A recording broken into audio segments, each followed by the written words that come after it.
School District. I want to welcome you to Cicero North Syracuse High School. It's an honor to have you all here today. And I want to extend a special welcome to our distinguished guests from local, state, and national government, including but not limited to the Secretary of Commerce, Gina Raimondo, and the Governor of New York State, Kathy Hochul,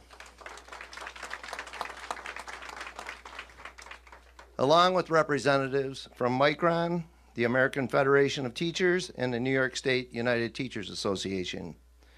We are excited to host this important event right here in North Syracuse Central School District, the future home of Micron's semiconductor chip plant.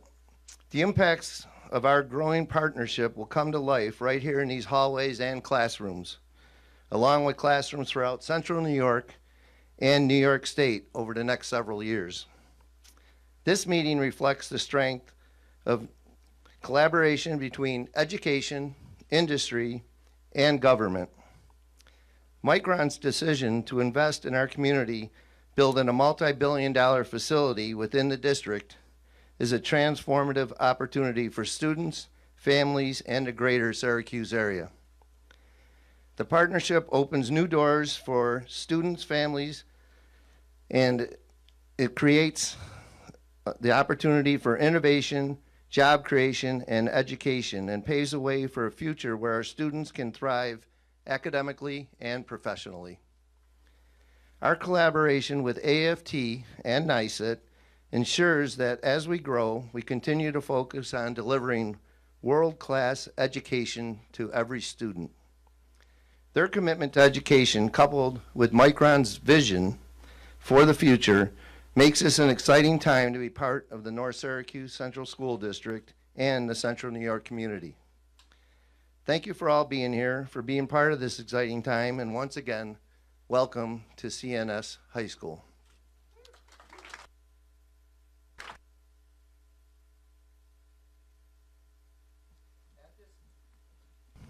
At this time, I am honored and proud to introduce the Secretary of Commerce, Gina Raimondo. She is focused on a simple but vital mission: make America more competitive by spurring good-paying jobs, empowering entrepreneurs to innovate and grow, and advancing our economic and national security. She has championed President Biden's Investing in America agenda, including the CHIPS and Science Act. Secretary Raimondo has been called America's point woman on AI and was featured on 60 Minutes for her leadership on national security issues, including U.S. semiconductor chip production. Secretary Raimondo was formerly the 75th governor of Rhode Island and its first woman governor. As governor, she kickstarted the state's economy and made record investments in infrastructure, education, and job training by focusing on creating economic opportunities and good-paying jobs for all Rhode Islanders. We would like to emphatically thank the Secretary for her influence and support in bringing the Micron semiconductor chip facility into our community and the greater Central New York community. Please welcome Secretary Gina Raimondo. Thank you. Thank you, thank you, thank you. Good morning, everybody. I have to say, I am so thrilled to be here. This is incredibly exciting. I was a former governor, so when I saw on my schedule that I got to be in a local public school with teachers and principal and superintendent, it reminded me of being governor, a job I loved because I just love being in the community and actually meeting the people who you serve and who you work with. I have a lot of thank yous myself. First and foremost, I have to thank the woman to my left, Randy Weingarten, incredible leader of the AFT. This entire initiative, Randy and I have known each other for a very long time. We worked together when I was governor. But this is awesome. She came to me years ago and said, I have an idea. Will you work with me? I think if you're going to be creating all these CHIPS jobs, We can work with the public school system, training teachers to train students to get those jobs. And I said, sounds good to me. And then she got to work with her local, all of the people who are here. Thank you, the New York local, the teachers here, the schools, and we're doing it. We're doing it. It's amazing. And we're going to do it here, and we're going to expand. We're putting almost $2 million into the initiative to expand also to Minnesota and Michigan. And I hope, and then from there, right? Let's go all over the country where you guys are, because these kids deserve a chance. I met with Lucas this morning. The kid's amazing. Micron's lucky to have him. If Micron hires him, you will be lucky to have him. And what he told me was, I want to learn hands-on, right? I want to learn in a hands-on way that's relevant, that will lead to an actual job in my community. And so that's what we're doing here. We're creating the CHIPS jobs, and they will go to students who can learn in a hands-on way the skills that directly lead to a job. That's what this is about. Of course, I want to thank Micron. Incredible. The governor just said that Micron's investment here is the biggest private sector investment ever in the history of our country. It's going to be phenomenal. Under President Biden's leadership, there's more manufacturing happening now, building, than at any time in this country's history since World War II. We believe in making things in America, and we believe in educating Americans to get those jobs. And I also want to thank your great governor. Your governor and I are friends. I admire her. Guys, being governor of this state is a hard job, okay? Just so you know, cut her some slack, because it's a tough job, and she's doing a beautiful job. I want you also to know Micron wouldn't be here if it weren't for her. You need to know that.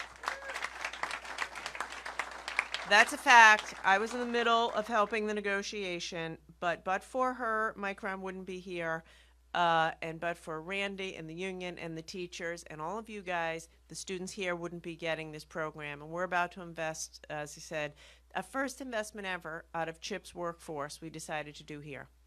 And we have another $250 million that we're going to invest in workforce programs all around the country, so every American can have a chance to get the skills they need to get a good job.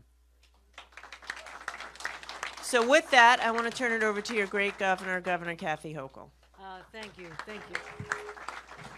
Secretary Mundo, I want to thank you for having your door wide open to us here in the state of New York. I was a brand new governor. We had our first conversation was about how do we land Micron, how do we make sure they come to New York, and we were able to work with Majority Leader Chuck Schumer and the local team here led by the mayor, Ben Walsh. I want to thank him for his engagement intensely. Our county executive McMahon was very involved. John Mannion, our senator, was very involved. But I had the best economic development team in the country, led by Hope Knight. I want to give her a round of applause, everybody. But I'll be brief because I want to hear the question. We are so proud of this. I brag about it everywhere I go. Everybody now knows that this is going to be the home of Micron. And more importantly than having a company come to a physical place here in upstate New York, it telegraphs a confidence in our economy that is contagious. I can't tell you the supply chain companies that are now coming, even 50, 100 miles down the road as a result of this. So we've created a whole ecosystem with the decision to put forth a $10 billion from the state of New York for our own Green Chips and Science Act as well. So this is how government working with local communities can make a difference, but it's all about the workforce. And when I had my first meeting with the Micron leaders, it was supposed to be a quick meeting during a snowstorm in Syracuse a couple of winters ago. It ended up April, right? It went on for hours because I wouldn't let him leave until Sanjay said yes.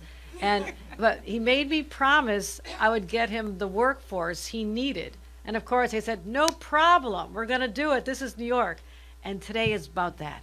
This is about planting the seed in young people and getting them excited about these careers that'll lift their families out of their circumstances. And I thank Micron for going to the heart of the city of Syracuse, where people do not have that chance. They do not have a family member who's going to be able to show them the path forward. We will do that, and Micron's local investments are making that difference, so every child has a shot at the American dream when they get the education we're going to be talking about here today, and also replicating that all over the state of New York. So this is why I'm most excited about this project of anything, and the Biden-Harris administration made it happen. I'm forever grateful to them as well. Thank you, Madam Secretary.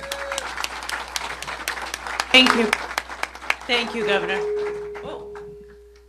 Next, I'd like to turn it over to the woman who kicked this all off and came to me, the head of the AFT, Randy Weingarten. Thank you. Thank you.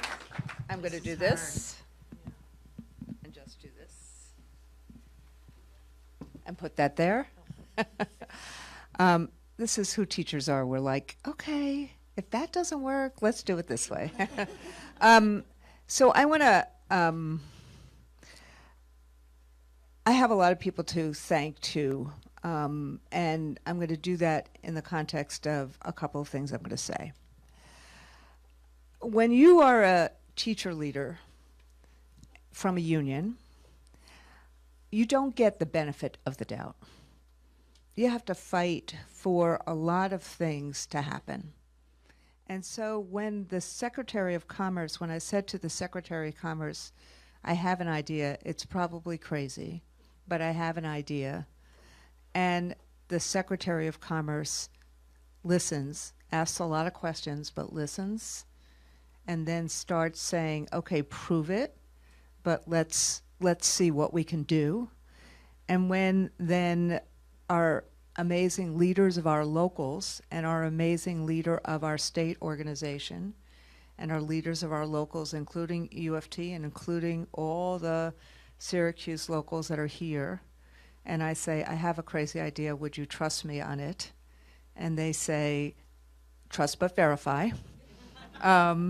And then the governor says, okay, it's crazy, but we need to. And then you have this company named Micron, who we've never worked with before, who comes to New York, and also April asks a lot of really serious questions to first Michael and myself, and there's a lot of meetings, and there's a lot of meetings with a lot of different departments, and then there's a lot of meetings with Melinda, and all of a sudden there's 10 locals in the state, New York City, and locals like Watertown and Niagara Falls, as well as the 6 that are here right now, and then Onondaga Community College.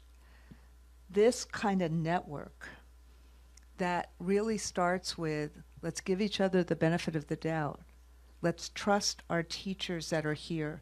Let's trust a sense that we really believe in our communities. And we really believe in public education. And we really believe that if public education is about right now in a world where we have to outcompete China, and education is a way of outcompeting, and we have to innovate, it means that our kids need to understand relationships and problem solving and critical thinking and resilience. And that's the kind of work that you're learning, right, Lucas? That's the kind of work that these teachers are teaching. But it's this group of people, the governor, Micron, the Commerce Secretary, Chuck Schumer, who said, we trust you if you have this idea, so that we try to start visioning how to help our communities from middle school and high school on to align with the jobs of today and tomorrow, so our kids can make the choices, starting from high school on the pathways that they want, not just for college prep, as important as that is, but for all of this. So I just have tremendous gratitude that we could take an idea, create the design, make it real, and now getting a grant to bring it not only to New York, the Empire State Governor, but to Michigan and to Minnesota. Thank you.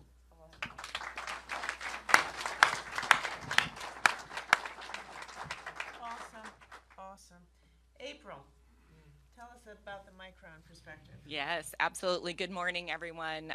Secretary Raimondo, Governor Hochul, and my great partner down the table, Randy Weingarten. We're honored to be part of this. And everything that you just heard from Governor Hochul, from the Secretary, from Randy, this is why Micron is here. This is why Micron is able to grow and build and bring manufacturing, semiconductor manufacturing, to the US and to New York, and specifically central New York.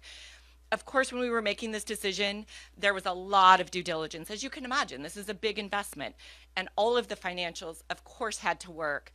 But it was so much more. Our decision was so much more. It was about the partnerships, it was about the relationships, and it was about the commitment.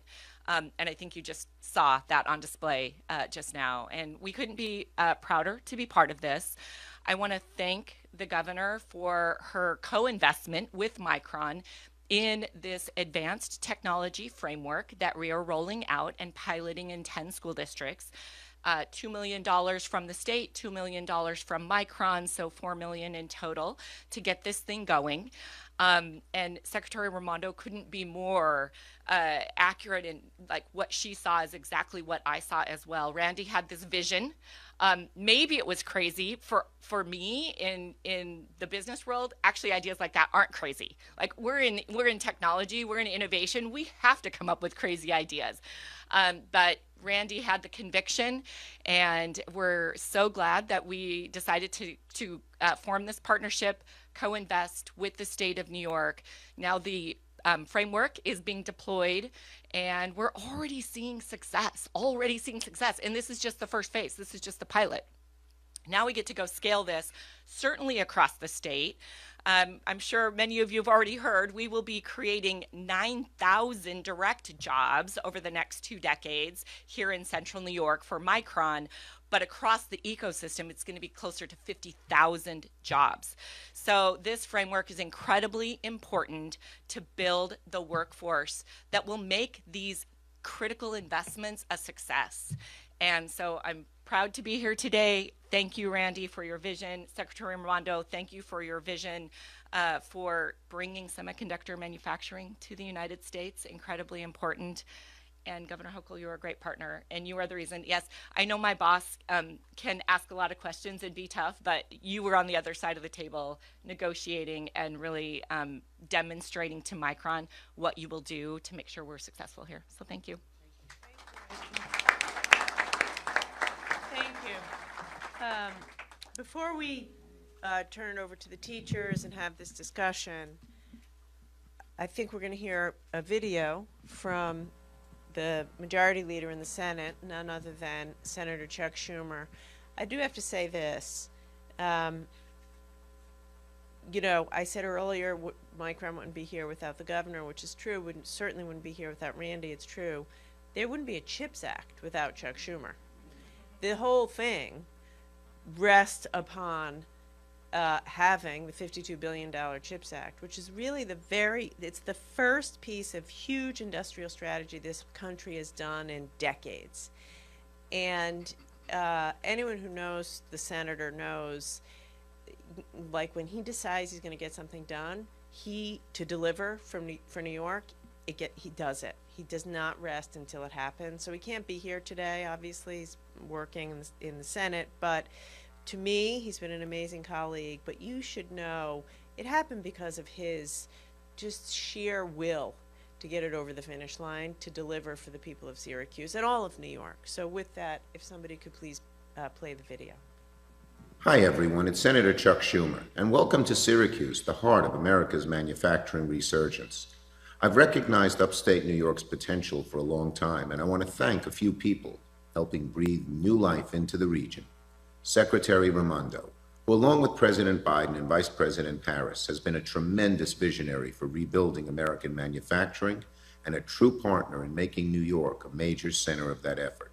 Governor Hochul, who I've worked with closely every step of the way to make Micron's historic investment happen here in upstate New York. Sanjay Mehrotra, Manish Bhatia, and April Arslan for their commitment to Micron's investment in central New York.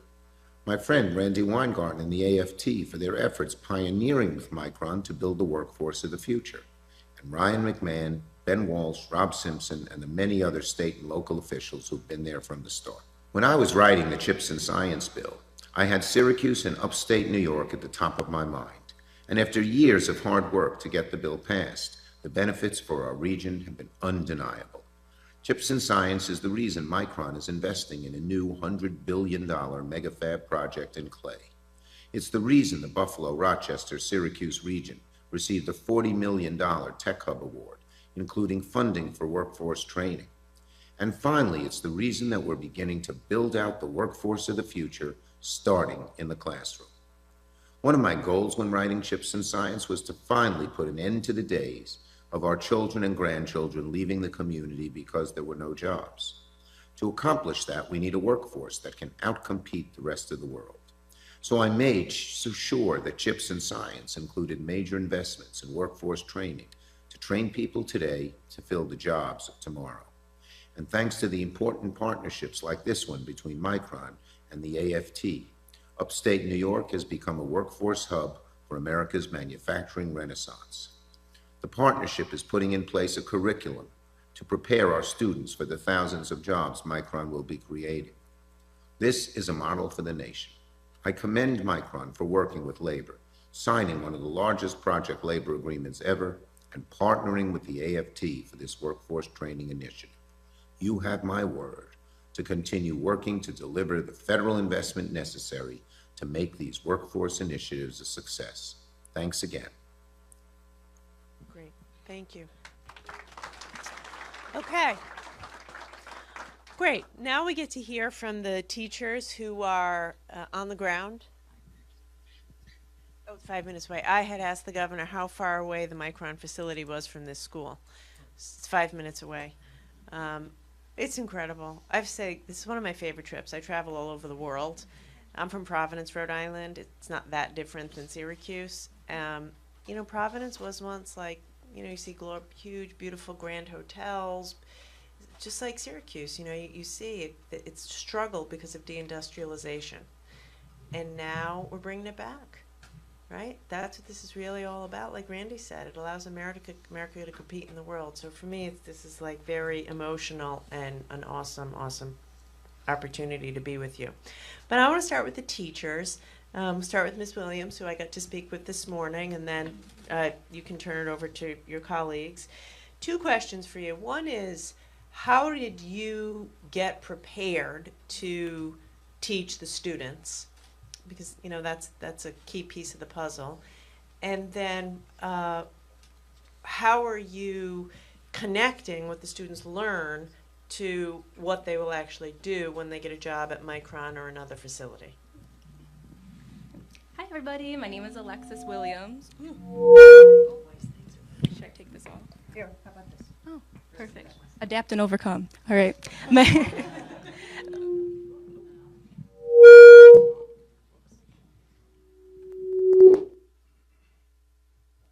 Are we better? Is it still on? Oh, okay. All right. Hi, everybody. My name is Alexis Williams. I'm a technology education teacher here at Cicero North Syracuse High School. And I did a few things to prepare for implementing the framework. I kind of first started off working with the CHIP camp. I did CHIP camp with the Micron people for the last 2 years. They offered it in the school district. I then transitioned into, I did the volunteer work with Girls Going Tech, which was awesome, phenomenal, highly recommend. After we did Girls Going Tech, they came and they offered us the opportunity to actually visit the plant in Manassas, which really helped frame everything that I needed to know. You have to really see it with your own 2 eyes to understand the scale of what we're talking about. And it wasn't until I went there to see that everything else started falling into place, and then I could kind of conceptualize what needed to be done. After we went on the trip, then they offered us the summer PD working on the advanced framework, which was phenomenal because for the first time in my career, and I've been teaching for 7 years, not like a huge time, but I got a little time under my belt. For the first time in my career, I was able to work with other technology educators that are not in the building or the district that I'm working with, who are going through the exact same thing that I was working on. And literally up until this very morning, I've had people now from all the way from Niagara Falls to our neighbors next to us in Liverpool down to New York City who are contacting myself. What are you doing with your kids? What's the curriculum that you're working on? What's working well? What's not working well? that was the game changer for me, and that kind of put the fire underneath me to say, all right, here's the framework that I got. How can I make this possible for my students? So it's kind of, I guess, how I prepared to implement it. Once I got through the implementation, I started writing some curriculum. I'm doing one of the first pilot classes. Lucas is a part of my pilot class. Yes, I think he deserves it. Phenomenal. And one thing that I'm really focusing on out of the framework, and I learned this through the PD, and it all really started to connect together, was we really learn by doing. What did John Dewey say, the great pillar of American educational philosophy? We learn by doing. So once I allowed my students to experiment working with their hands, everything else kind of started to fall together into place. And you do that two ways. We're going to focus on design thinking, and then you also should be focusing on hands-on experiential learning. Once they're getting the experience and they're doing open-ended problem solving, they're going to acquire every skill that they need to be successful in any outlet that they choose. Now, ideally, I'm the technology teacher, so like, would I love for you all to be technologists and engineers? Absolutely, that would warm my heart, but that's gonna benefit you. If you could be a police officer, you could be a teacher, you could be an EMT worker, you're gonna have to work with design thinking and working with your hands. When you teach somebody how to think, you teach someone how to learn. When you learn how to learn, everything else flows much, much, much more easily, and that is, I have my framework with me. That is the best part about the framework. I want to like yell this to you guys, okay? This framework, it exemplifies working with your hands, which is what our kids need to be doing to get the skills to be moving forward exponentially. Technology is evolving at an exponential rate. Teach them how to think. Everything else is going to fall into place. And the PD really helped me kind of put that together. So I would advocate, if there's any school district, any teacher out there that's going to be working with the framework, bring them to Manassas, let them see the concept of what we're talking about, but then let them sit together, because we're all qualified professionals. Teachers are qualified professionals. I can't invest in him until someone invests in me. So. Gosh, she's unbelievable. You're unbelievable. Unbelievable. Brian, you're next. Thank you for taking the extra time, by the way, summers Mike's and not on. such, to get to learn the skills. Like you just said, it was a summer program. Thank you. Brian. Hello? Oh, I'm loud enough, the mic won't matter. So my name is Brian English. I'm from the Syracuse City School District. I'm a technology teacher in my end of my second decade actually doing this job. First, I'd like to thank all of the other teachers that are here. They're doing a phenomenal job, and the panel here. I appreciate being a part of this. As far as my preparation for this, like Alexis said, I've been working with Micron for the last several years on this project and been involved in the conversations with Robert about 2 years ago when I think it first came to Randy, and they created that collaboration. And since then, I've really kind of kept track of the project going on, and I have definitely been excited to do the activities that the union, that NYSET, has developed for us, especially over the summer. We did the summer leadership with Robert, who was there helping lead us, and the rest of the members of the team who worked together with the other technologies teachers, as Alexis said, who really took a look at the framework and how we can implement it. For me, my goal is to do the same thing that I've been doing for 2 decades in education, is get the kids on hands-on learning so that they understand. Because if they can see it and they can understand it, it's going to be much easier for them to then think about being interested in and going to move forward for careers in engineering or microelectronics, right? That's the key, right? Is the kids got to get this stuff in their hands to see it. And I'm really excited about that, and I'm really excited about seeing that happen in the classroom. And I'm just looking forward to a good year and hoping that the kids get really amped about it as I am, and the long history I've had of, doing that hands-on work with the students. Thank you. Thank you.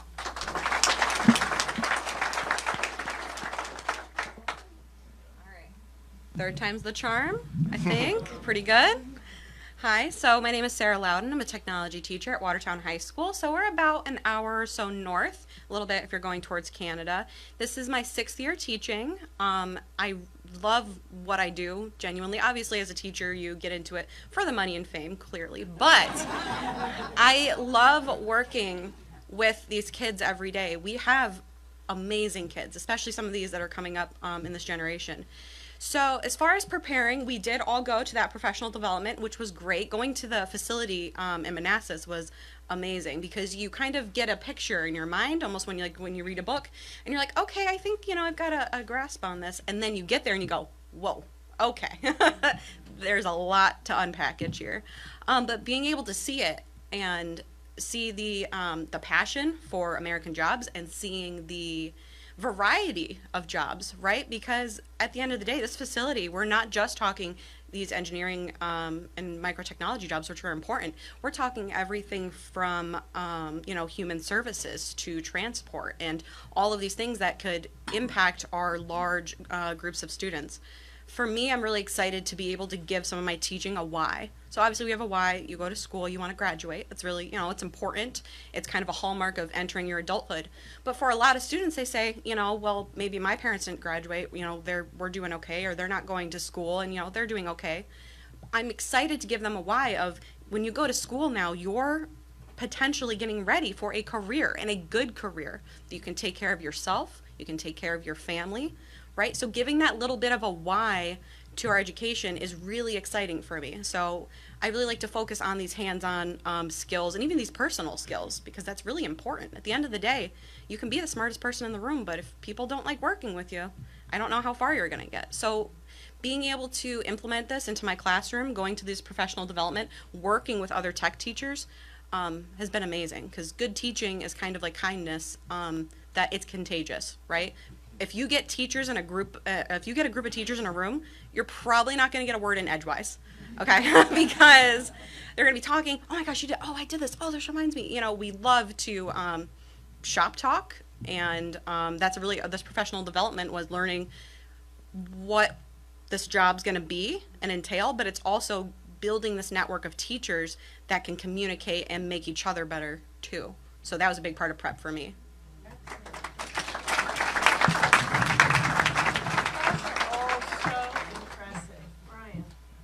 My name is Brian Wilson, and I've been teaching at Watertown City School Districts for 26 years, and I come from a long line of technology teachers. My father, 30 years ago, said to me, if you want to stay in the local community, you're probably going to be working in a hospital, you're going to be a teacher, okay? And with this, we have created more opportunities, which is amazing. So I did the Manassas, Virginia trip. I did the Syracuse PD during the summertime. It was amazing. At first, when you start something, you don't really know kind of where you're headed, but being that we're kind of at the beginning of all this, it has really been great to have those professional developments and kind of see where we're going, and it's really created a lot of excitement, not only for the teachers, but for the students as well. So the cool thing about this for Watertown City School District is it has, with not only just amazing opportunities, it's come with some funding, which is always important when these things are taking place, because one of the coolest things that happened for us was with the equipment, we are able to now have a really, really nice technology lab in our high school. And that is amazing because our kids deserve that. So there's been a lot of really, really positive things. And the best thing for our kids and the best thing for our state is having things like this, because we have opportunities here in New York now that we didn't have before, so students don't have to look outside of New York for these amazing jobs and opportunities, and jobs that pay well, have good benefits, and can really bring those guys in there. So I think that's really, really crucial, and I think that's a great opportunity for our kids that they just wouldn't have had before.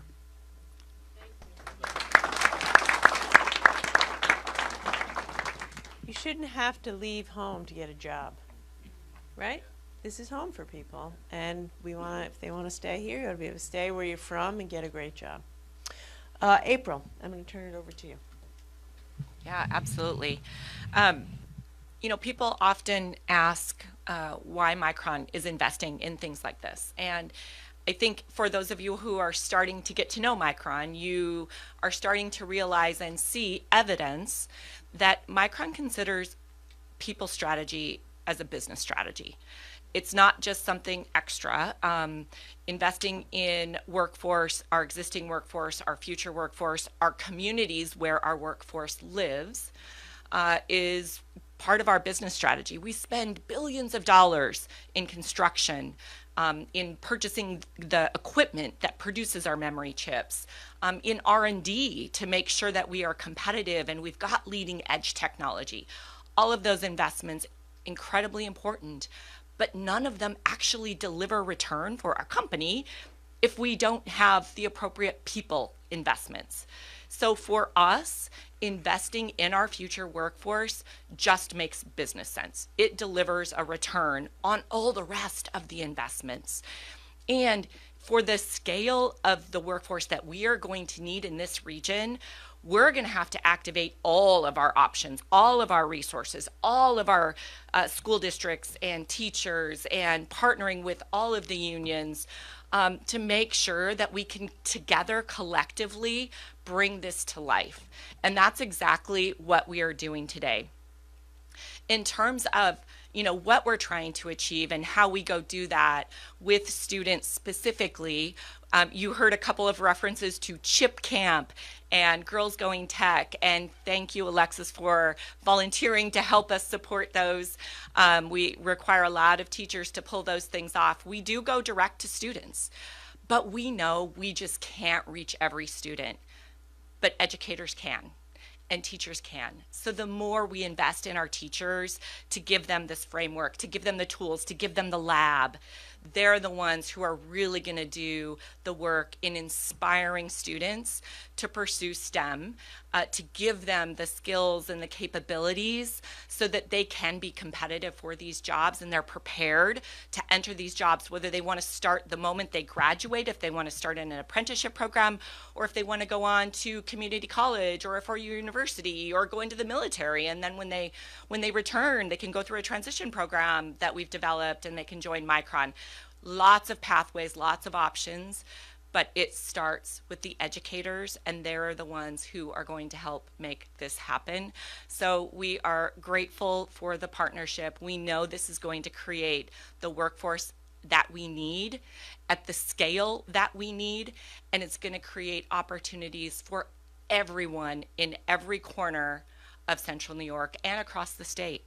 The number is big. We've got a lot of jobs to fill, and we want to make sure everyone has access to these jobs. So thank you again. A lot of work to do, of course, but these investments are going to pay off for all of us in technology, in semiconductor, and in Central New York.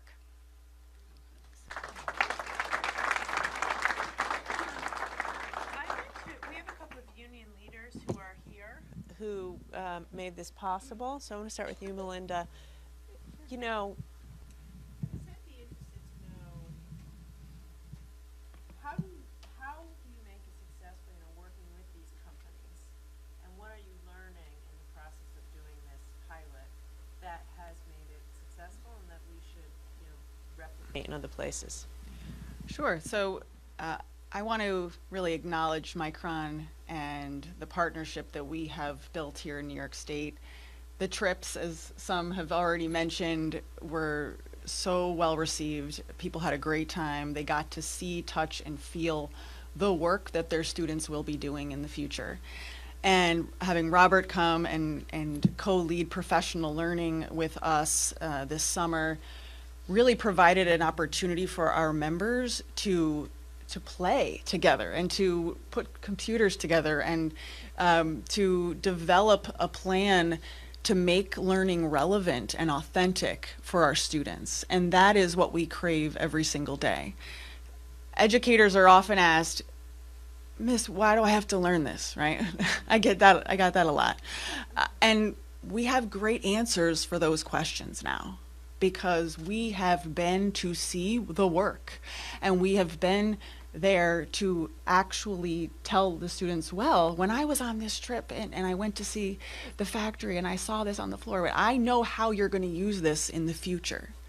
And so giving educators access to the places, the workplaces, the industry where our students will fill positions of the future, that is how we're going to create the connections that make kids want to go to school, right? That make school fun and joyful.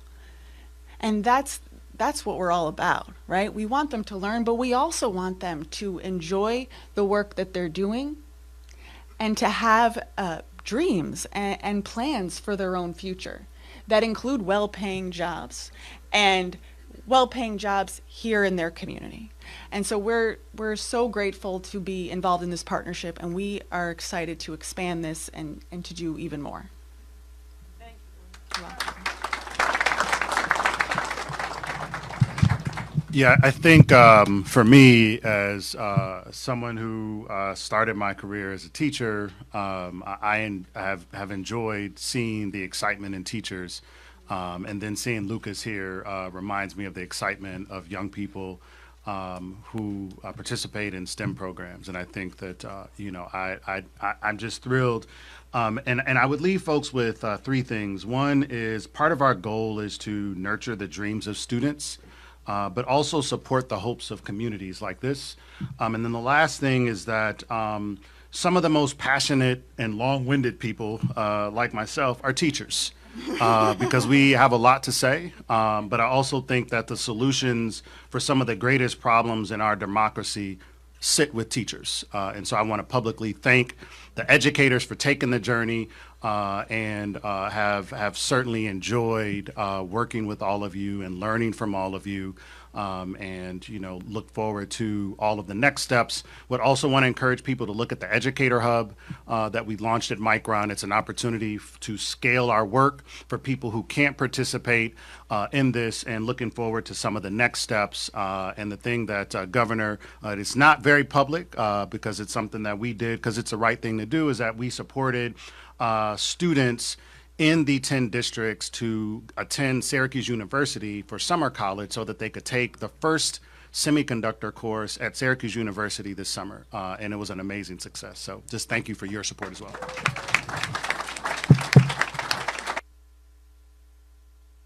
Educator Hub that you just said, what is that? So the Educator Hub is a portal that we have created at Micron that contains content for those in university spaces as well as K-12 to accelerate the ways in which the public can learn about semiconductors. And it's on approximately a 90-day update and a refresh. So we try to make sure that every 90 days we meet, are there new things that we need to add? So we're consistently working to add to it. Over time, we're going to add who our supplier is. I'm excited to say that our supplier for the majority of our materials that we work with educators on here in New York is a New York-based company, Teacher Geek. So shout out to Teacher Geek. So the Educator Hub is a tool that we can leverage to broaden the reach and expand the impact. Great, awesome. Okay, Lucas, you need to tell us why you're doing this. Do you like it? What are you getting out of it? And just tell us how it's going. Hello. Let me think. I like this, and I'm getting out of this because it helps me with my hand skills, and I get to do stuff with my hands, and it's fun. I can change whenever I want. If I don't like what I'm doing right there, I can change and not have to switch jobs or anything. I can just stay in that department. And it's mainly me just being able to use my hands. Like I said, and like all of you guys saying, a lot of people like using their hands. It is very easy for people to learn that way, and if you don't teach people who know how to use their hands that way, it's hard for them to learn. And being able to do stuff with your hands helps you a lot more. So that's why I like being able to do Micron, and that's why it interests me, because I can do stuff with my hands and just think and be natural and not have to worry about listening to someone, because I zone out. I zone out way too much. And I don't hear what you guys say or anything, and then I watch and then I act like I know what I just heard when I really didn't. And it's the same with videos where I just zone out and just do the same thing. But with my hands, my brain just like, ooh, I got something in my hands right now. I'm just going to play with this. And I'm going to see what I can do with this and see how I can change it and how it can suit a better way or make something better or learn how, man, this doesn't work like this. So maybe if I do it like this, it will work like that. Instead of me going, I don't know what this is. I'm just going to toy with it, I guess. It just helps me learn how a material works without having to read a thing, like read a piece of paper of how this material works. I can just take it apart with screws in my hands and just learn how the material works on my own. That's why I like Micron. It's just I get to use my hands.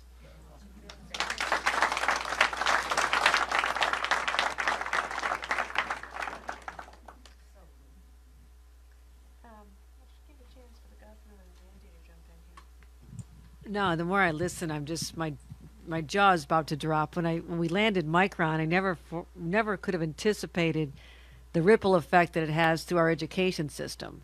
And these skills, and I know Micron wants to hire every one of your students, and they should. But to me, this feels like a model for just a template for every school to be teaching students to be able to embrace the new technologies that probably don't even exist right now. And so I hope that we can continue this, and I'm so grateful for Randy and Melinda for stepping up, and Mike Mulgrew, who really believes in this. I just want to ask a quick question of Micron. If you had to identify 2 or 3 skills that you think are the most important that students learn right now that'll be benefiting them as your future workers, what would you identify, and do you feel like we're on a path to be teaching them? Yeah. I'll have Robert talk about the skills that we're teaching today, but I'll say a couple of things, and you said a very important word, skills today. The skills that we're teaching today likely are going to be outdated in 3 to 5 years. So what is incredibly important, and teachers are so good at helping students understand to stay relevant, they have to keep learning. So ongoing learning, problem solving, curiosity, those are actually so foundational, because we can teach you mechatronics and robotics and all of those things today, but in the future, when you finally get into the workforce, chances are a lot of that is going to be outdated, and you have to be able to adapt. But what Robert and the teachers are doing is helping prepare those students for exactly that. So, Robert, do you want to talk a little bit about that? Yeah, I think I would frame it as 3 C's: creativity, consistency, and collaboration. Those are 3 things that we try to bring forward to young people in our work, things that we try to reinforce with our time in educators, but also the time that we spend in communities and with families, because I also want to make sure that we take a holistic approach to our work, where we've done work with families as well. And so I think those are the 3 things that I hope folks would walk away with as we think about how we can support young people, but also how we can work on this together as educators. And as Brian mentioned, we've been at this for a while. And so I think those 3 C's are critical to what we need to see in the work in schools, but also will translate into the workforce. So, Randy, the governor said something that, we should expand this, and I agree. So how do we do that? What do we have to do to expand this throughout New York and actually throughout the country?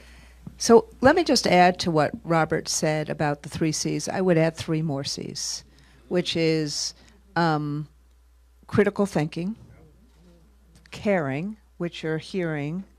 All the adults that you heard on this panel deeply care about what happens to Lucas and also what happens to this community. That's another C. And I would also say communication is really important. Because the and Alexis said it in a different way than I did about part of what we're doing is teaching kids how to think. But in this era of things changing so quickly, and an era of AI, problem solving and critical thinking become key, because the skills are going to change a lot, and the skill and acquisition is going to change a lot. I'd actually add another C, which you just said, which is confidence. So this is like the SAT words of the day. So, but in thinking about it that way, as Robert just did as well, it's like thinking about a systems approach and values. And so one of the things Alexis and Brian also said is that we put together is that trip to Manassas. It was really important, and we tried to get everybody to go at the same time.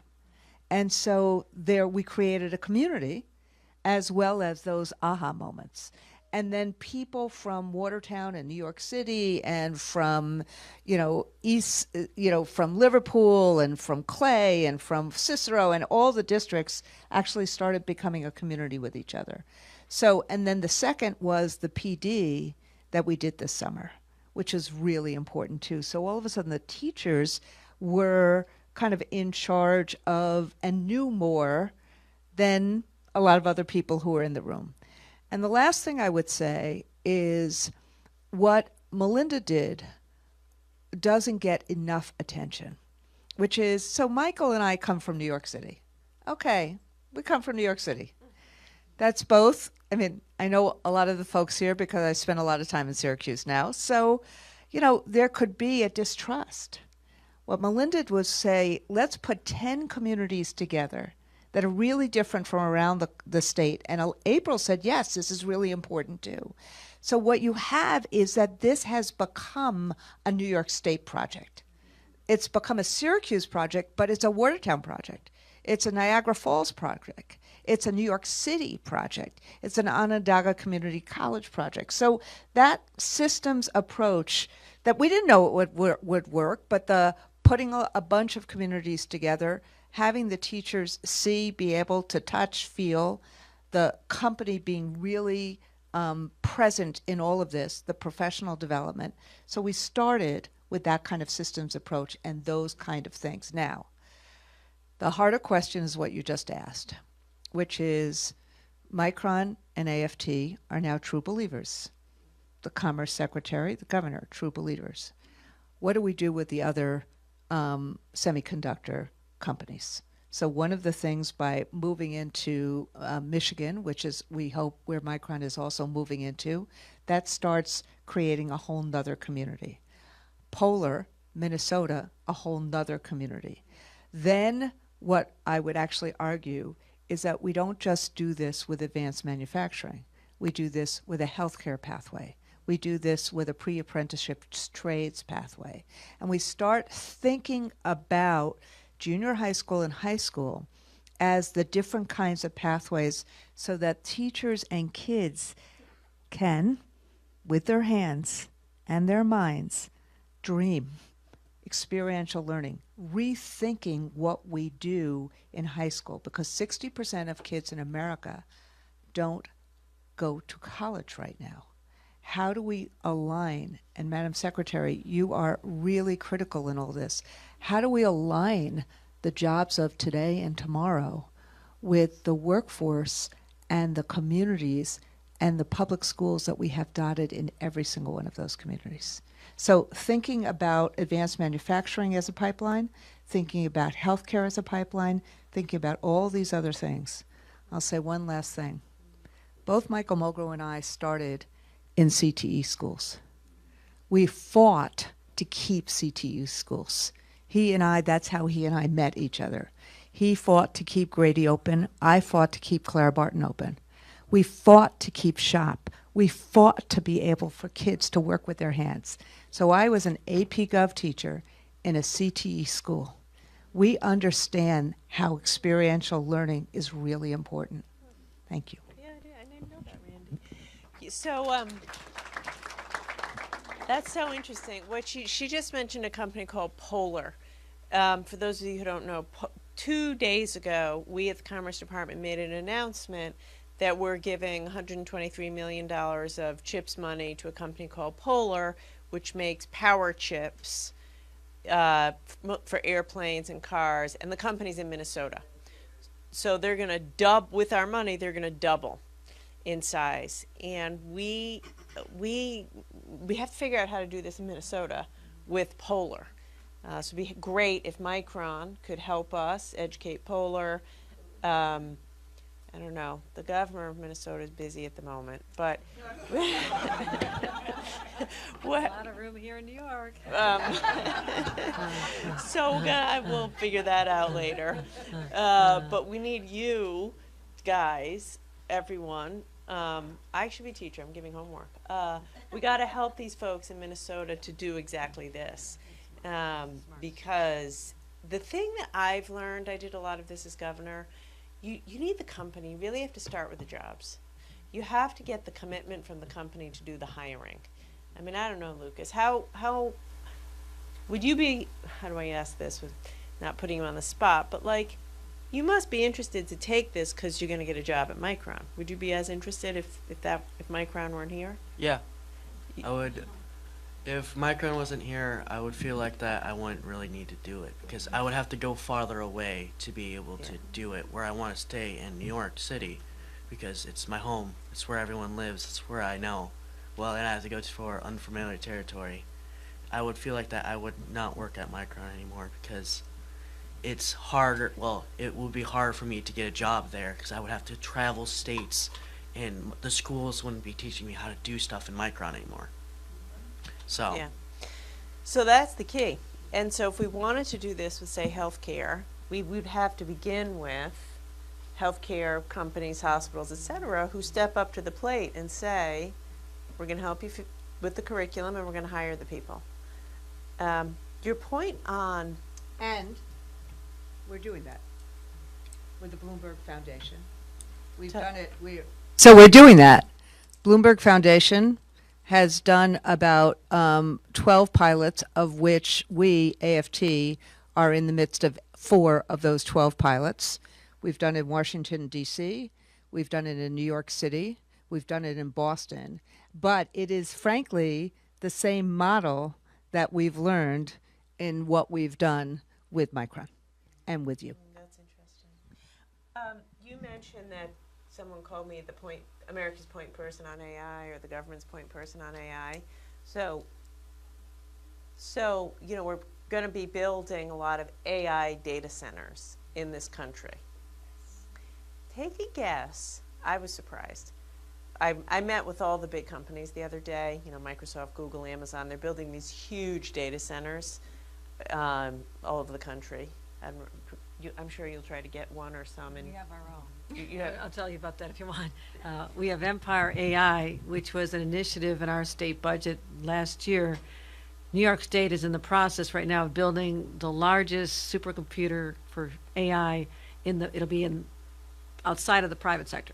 So we are democratizing AI. It's a $400 million investment being constructed at the University of Buffalo.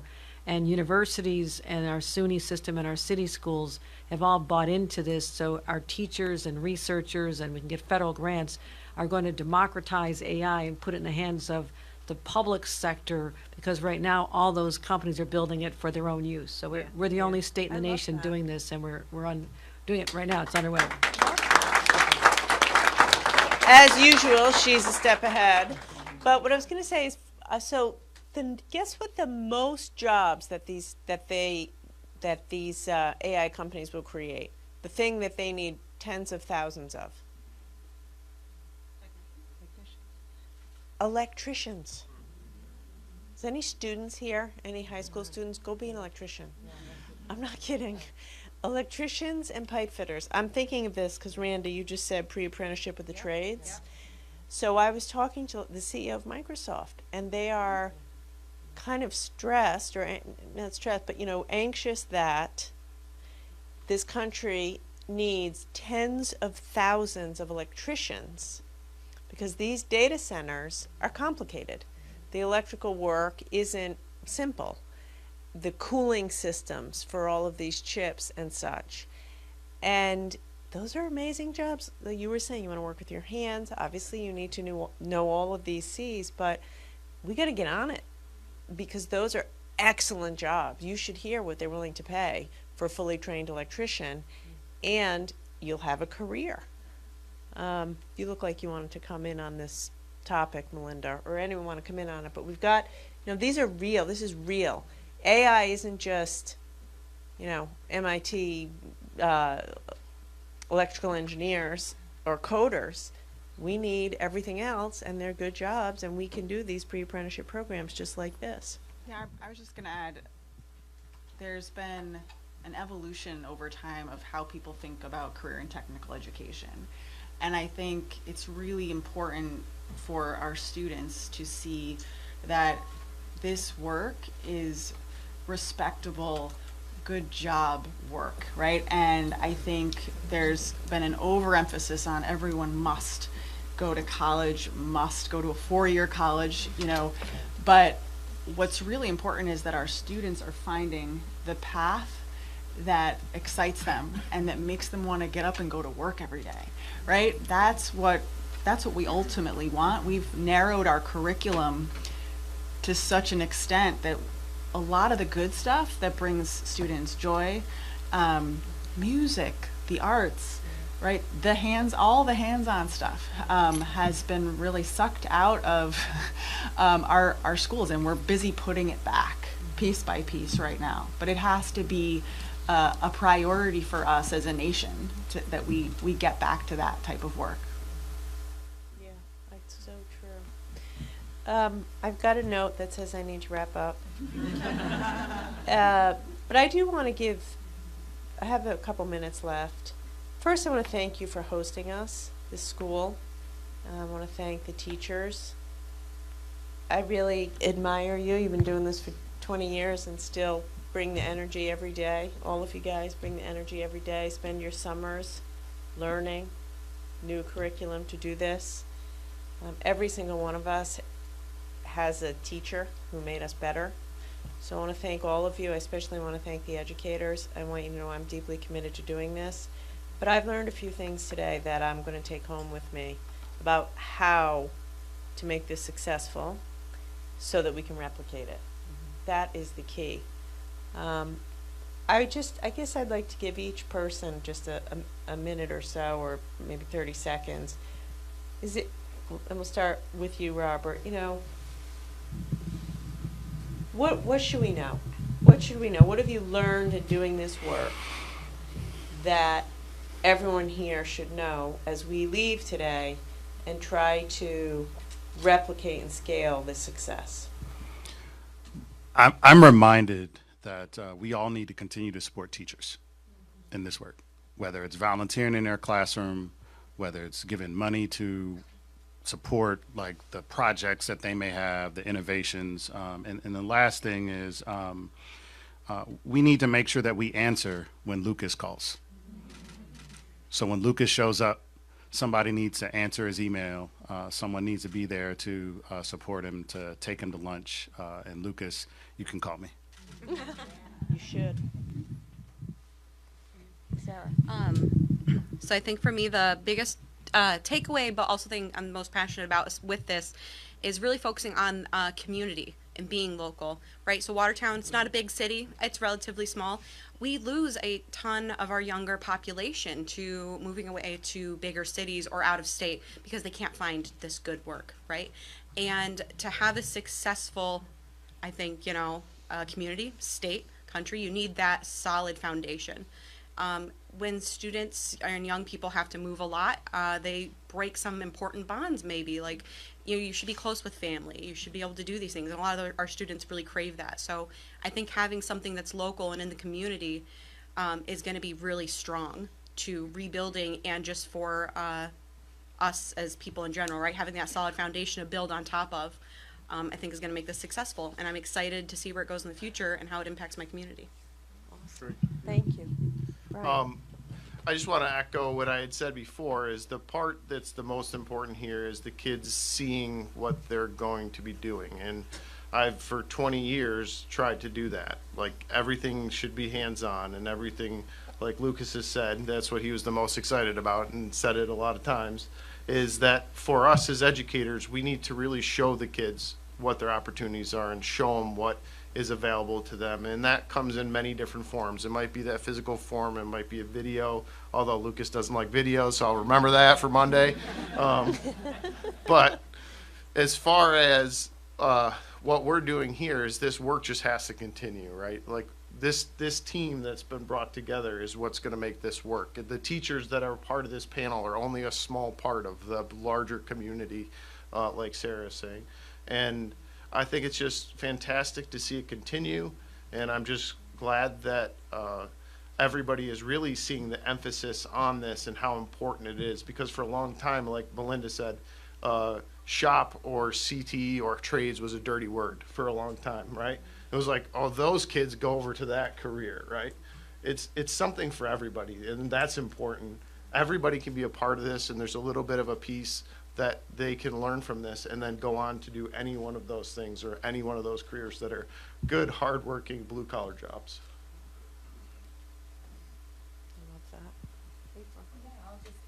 You know, over the last 18 months, I think the biggest learning for me is the importance of partnerships. And that hasn't always been the case. Over the last 18 months has really presented some great opportunities, but some great challenges. And continuing to, in the private sector, continuing to work and think the way we have isn't going to be a recipe for success in the future. So we have to think differently. We have to think about who can we partner with to go solve some of these tough challenges. And I think it is a demonstration of incredible public-private partnership, and starting with our educators is always an excellent place to start because they're the key to the future. So it is all about partnerships, relationships, and that's how we're going to make lasting change, sustainable change, and really bring all of this investment that the country is making, that the state is making, to bear the fruit that we desire it to bear. So thank you for all of the partnerships, and thank you for your vision. Governor has something else to say. Governors always have something to say. An event like this just rekindles the passion that I have within me, that New York is always the most exceptional. We're always first. And I'm never disappointed, especially when we start with our teachers. I mean, we have the best teachers, the most committed teachers, and great teacher leaders like Melinda and Randy right here as New Yorkers, proud of that. But you combine that with a company like Micron, that if every company had the same core values as Micron, what a better society we would live in. We haven't even talked about this, but when I had Micron at the table and we're negotiating, I said, I want to see more women, people of color, people who wouldn't have had these opportunities in your workforce. And how they said, what are you talking about? And I said, I need to see childcare on site for the moms who can finally know they can be taken care of. And they're doing it. They're building it. They started building this before they even started building anything else. So I want to lift up Micron and to other companies and say, this is how you get the attention and the resources of a state like New York, because the governor in New York right now thinks this is what my expectations are. You want financial support? I've got it. But you have to lift up the community and help create opportunities for the people that we all represent. So just inspired by this event and the leadership that came out of Washington. I'm telling you, all the calls we had, she was so relentless, saying, I'm going to make this happen. I know you need Micron. I know this is it's such a priority of yours. And it was a priority of yours. And so one person became the agent of change that we needed to get this over the finish line. And I want to give another round of applause to our great secretary, Raimundo. So nice. You're so nice. Thank you, Governor. Actually, the truth of it is this program was due to a meeting that Randy and I had at a White House Christmas party 2 years ago, where she buttonholed me and said, hey, I have an idea. We got to get this done. And I didn't think it was crazy. Truthfully, I never thought it was a crazy idea. It might have been half baked. It was half. So but I trusted her, and I said, "All right, go make it work." And here we are. So. I've been kind of singing the "Progress is Possible" song from the Suffs Broadway show about the suffragists. Progress is possible, not guaranteed. And then it goes on. What this says to me, what we've created, co-created together, because every single part is absolutely imperative. That's why the collaboration that you talked about was so important. and we do it, every teacher does it for our kids, makes a difference in the lives of kids. But this really is the promise of America. The kind of and with we as educators, we see kids' passions and our own passions, and we turn it into purpose. And we need to have, as Melinda said, the latitude to actually do it instead of testing our way to actually do it. But you, both of you, this great governor and this, she will go down as the most impactful Commerce Secretary of in United States history. I really believe that, because you took the industrial policy and vision that the president had, and you made a reality on some of the most important pieces that we have to do in America, microchips. But I just would, so that's the story, and telling the story about progress being possible and the promise of America being realized.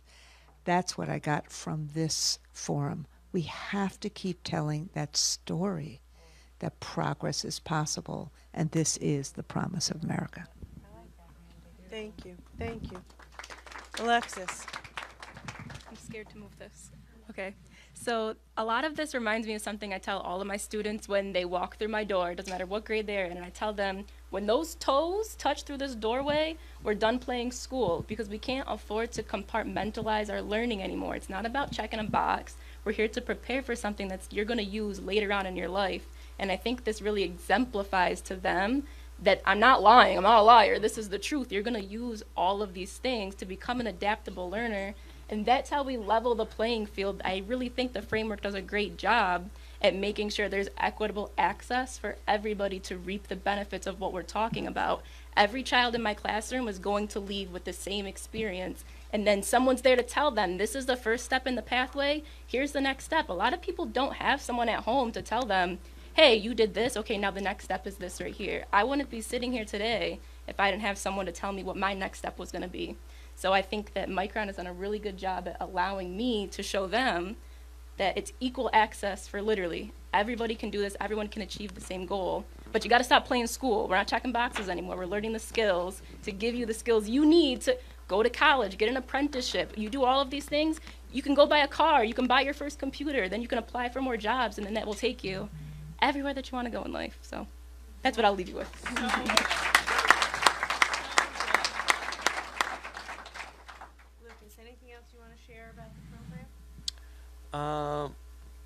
No. There's it's just keep on doing what you're doing. And people would go, make it fun so young people like to join and everything. If you make it so there's actually a chance for them to get higher up on the payroll if they do a good job, if they go the extra mile. Just because that's the days now where it's just you do something, you go the extra miles, and then you don't get reward for it, and then people act like this generation's lazy when they just don't get money. So why would they work? It's because they're not getting any money, and they're not getting rewarded. So they're gonna stop. They're gonna be not pushing themselves to be greater. They're gonna be at neutral and just coast it and just do the bare minimum whenever they want, and be done and just get paid, and that's it. If there's no reward ahead, then why would you put your efforts into not doing something that won't ever be to nothing? If there is a reward at the end of the line, then people are going to absolutely push to it. It's why, it's just why stuff has changed throughout the years, because people want to change, and so they physically changed it, and they got rewarded for it. That's really it. Just keep on doing what you're doing, make sure that people get rewarded.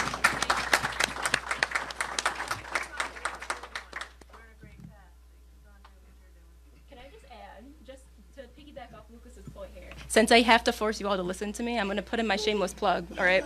My vision for the program, and I've been sitting on this for a long time, I want to see every kid leave my room with a micro credential. Like, I think that it is a phenomenal way to motivate them to leave with a toolbox. They're going to leave with a tangible tool that they can tell other people, I know for a fact that I know how to read the multimeter. I know for a fact that I know Ohm's law. I know Kirchhoff's law. I passed these tests. Here's what I can do for you. Now what can you do for me? It's going to motivate them. They're going to leave with something. Unbelievable. Unbelievable. Melinda. I think my closing thought is really just looking around at the educators in the room and on this panel, and I'm reminded of the great things that are happening in our public schools across New York State. And every day I am inspired by our members' work and by their commitment. And I know that we will all be better off if we listen to our teachers, listen to the educators. They know best what is best not only for our students, but for our communities. Well said, Melinda. Brian, you get the last word. Okay, the finale here. I get to be the last after all these amazing things. But this is ultimately the reason why we're in school. All right, we're creating these pathways. We're giving these kids opportunities. And like I said, in 26 years, I've never seen an opportunity like this. And it's amazing to see that we're not just going with Micron. You're looking at other things for all the people, because not everybody's going to fit in this pathway. But the kids that are, like Lucas, I think it's just going to make really, really great opportunities for them. And one of the cool things is like when Robert was talking when we were in Manassas, we always kind of ask the questions, you know, what are these kids looking like? Because they're always going to talk about salaries, we're already going to talk about that. And I started asking a lot of questions about Robert, because they're going to have amazing opportunities, great salaries, great benefits, and things that are going to keep them here. And I think that's just awesome. I think that's just awesome and great opportunities for these kids. And that's why we're here. Fantastic.